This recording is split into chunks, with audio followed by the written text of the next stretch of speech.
늙은이를 꾸짖지 말고 권하되 아버지에게 하듯하며 젊은이에게는 형제에게 하듯하고 늙은 여자에게는 어머니에게 하듯하며 젊은 여자에게는 온전히 깨끗함으로 자매에게 하듯하라. 참 과부인 과부를 존대하라. 만일 어떤 과부에게 자녀나 손자들이 있거든 그들로 먼저 자기 집에서 효를 행하여 부모에게 보답하기를 배우게 하라. 이것이 하나님 앞에 받으실 만한 것이니라. 참 과부로서 외로운 자는 하나님께 소망을 두어 주야로 항상 간구와 기도를 하거니와 향락을 좋아하는 자는 살았으나 죽었느니라. 내가 또한 이것을 명하여 그들로 책망받을 것이 없게 하라. 누구든지 자기 친족, 특히 자기 가족을 돌보지 아니하면 믿음을 배반한 자요 불신자보다 더 악한 자니라. 과부로 명부에 올릴 자는 나이가 60이 덜 되지 아니하고 한 남편의 아내였던 자로서 선한 행실의 증거가 있어 혹은 자녀를 양육하며 혹은 나그네를 대접하며 혹은 성도들의 발을 씻으며 혹은 환난당한 자들을 구제하며 혹은 모든 선한 일을 행한 자라야 할 것이요 젊은 과부는 올리지 말지니 이는 정욕으로 그리스도를 배반할 때 시집 가고자 함이니 처음 믿음을 저버렸으므로 정죄를 받느니라. 또 그들은 게으름을 익혀 집집으로 돌아다니고 게으를 뿐 아니라 쓸데없는 말을 하며 일을 만들며 마땅히 아니할 말을 하나니 그러므로 젊은이는 시집가서 아이를 낳고 집을 다스리고 대적에게 비방할 기회를 조금도 주지 말기를 원하노라. 이미 사탄에게 돌아간 자들도 있도다. 만일 믿는 여자에게 과부 친척이 있거든 자기가 도와주고 교회가 짐지지 않게 하라. 이는 참 과부를 도와주게 하려 함이라. 샬롬, 평안으로 하루를 시작합니다. 오늘도 살아있는 하나님의 말씀 앞에 서며 영과 육이 모두 강건하게 회복되시기를 축복합니다. 이제 하나님 말씀을 그 안으로 들어가 보겠습니다. 자, 디모데전서 5장 1절부터 16절은요, 바울이 영적 아들 디모데에게 전하는 매우 실천적인 교훈입니다. 주된 초점은 교회 공동체 내에서 나이든 이들과 늙은이들이죠. 그리고 과부들을 어떻게 대해야 하는가에 있는 거예요. 본문은 크게 세 부분으로 나뉩니다. 먼저 첫 번째를 나누도록 하겠습니다. 첫 번째는요, 우리는 왜 이 늙은이를 꾸짖지 말라고 명령받았는가에 대해서 이야기를 합니다. 본문을 함께 봉독해 보도록 하겠습니다. 1절부터 제가 7절, 8절까지 봉독하겠습니다. 늙은 이를 꾸짖지 말고 권하되 아버지에게 하듯하며 젊은이에게는 형제에게 하듯하고 늙은 여자에게는 어머니에게 하듯하며 젊은 여자에게는 온전히 깨끗함으로 자매에게 하듯하라.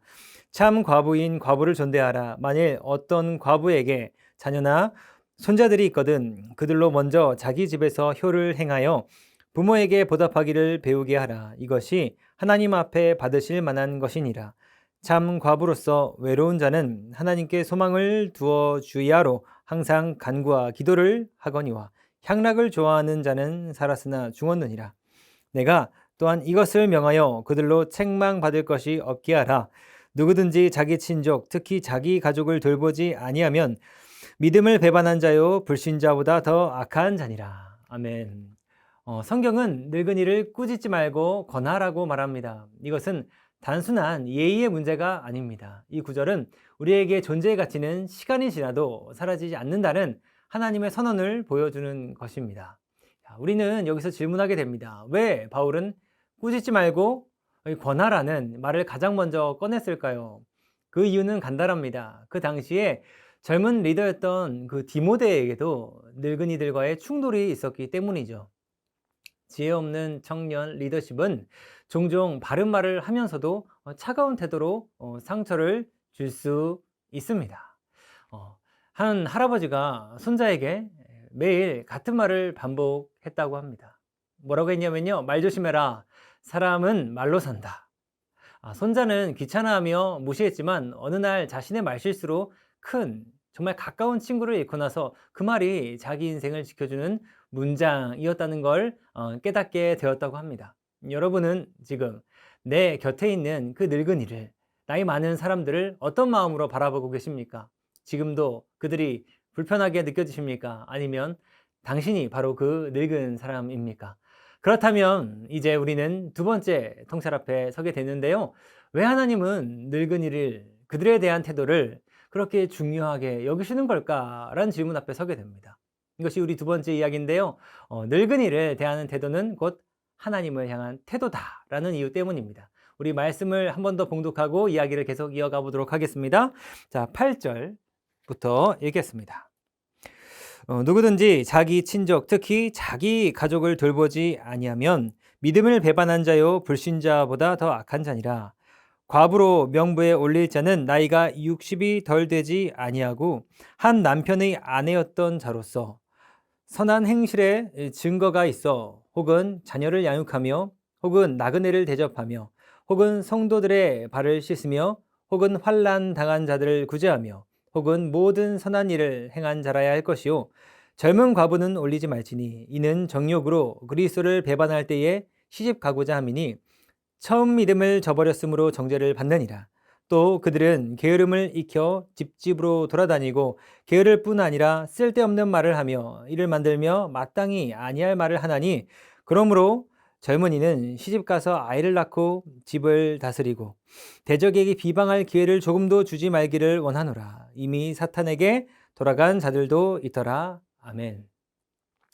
바울은 단호하게 말합니다. 누구든지 자기 친족, 특히 자기 가족을 돌보지 아니하면 믿음을 배반한 자요 불신자보다 더 악하다 이렇게 말하죠. 이것은 단지 효도의 개념이 아닙니다. 돌봄이란 것은요 곧 하나님을 향한 사랑의 증명이라는 선언을 하고 있는 것입니다. 1980년대에 미국의 한 교회에서 있었던 일을 하나 말씀드리겠습니다. 한 노인이요 매주 혼자 예배당 앞자리에 앉아 있었다고 합니다. 그 사람은, 그 늙은이는 다리가 불편하고 청각이 좋지 않았다고 합니다. 그런데 어느 날 한 청년이 그에게 다가와 말했습니다. 어르신, 이 자리는 청년의 자리입니다. 뒤쪽으로 가주실래요? 라고 말했다는 거예요. 그날 이후 그 노인은 교회에 나오지 않았습니다. 그런데 몇 달 뒤에요, 교회는 그의 유산을, 그 늙은이의 유산을 알게 되었다고 합니다. 그 늙은이는요, 생전에 자신의 집을 교회에 기증했고 기도와 후원으로서 평생을 교회에 섬겼던 숨겨진 기둥이었다고 합니다. 우리는요 늘 표면을 봅니다. 겉모습을 봅니다. 그러나 하나님은요 사람의 중심과 속을 보십니다. 우리가 늙은이를 대하는 방식이 곧 하나님의 눈을 대하는 방식이라는 것을 기억하십시오. 그것이 하나님의 방식인 것입니다. 자, 그렇다면 우리는 이 늙은이를 이제 어떻게 대해야 하는가? 이 질문 앞에 섰는데요. 이제 그 세 번째 내용을 함께 나눠보겠습니다. 세 번째 내용은 이것입니다. 늙은이를 품는 공동체가 참 교회다라는 이야기를 할 수 있어요. 우리 16절을 함께 봉독해 보도록 하겠습니다. 가능하신 분들은 저와 함께 읽어도 좋을 것 같아요. 만일 믿는 여자에게 과부 친척이 있거든 자기가 도와주고 교회가 짐지지 않게 하라. 이는 참 과부를 도와주게 하려 함이라. 바울은요 지금 단지 이 감정적으로 말하는 것이 아닙니다. 구체적인 교회의 시스템을 지금 제안하고 있는 거죠. 참 과부의 조건, 젊은 과부의 삶의 방향, 그리고 공동체의 책임 분담을 말하고 있는 것입니다.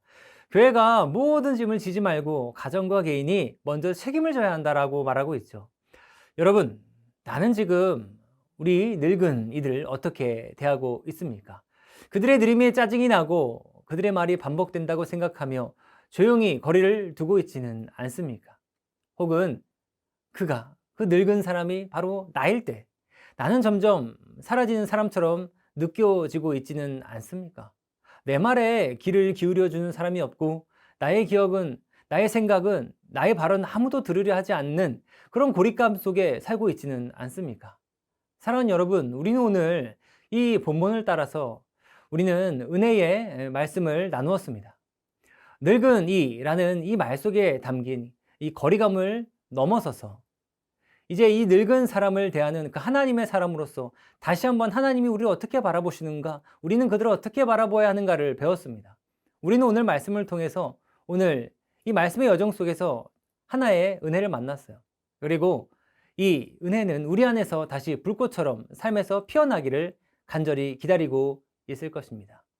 혹시 오늘 이 시간을 시작으로 이 은혜의 길을 함께 걸어보시지 않으시겠습니까?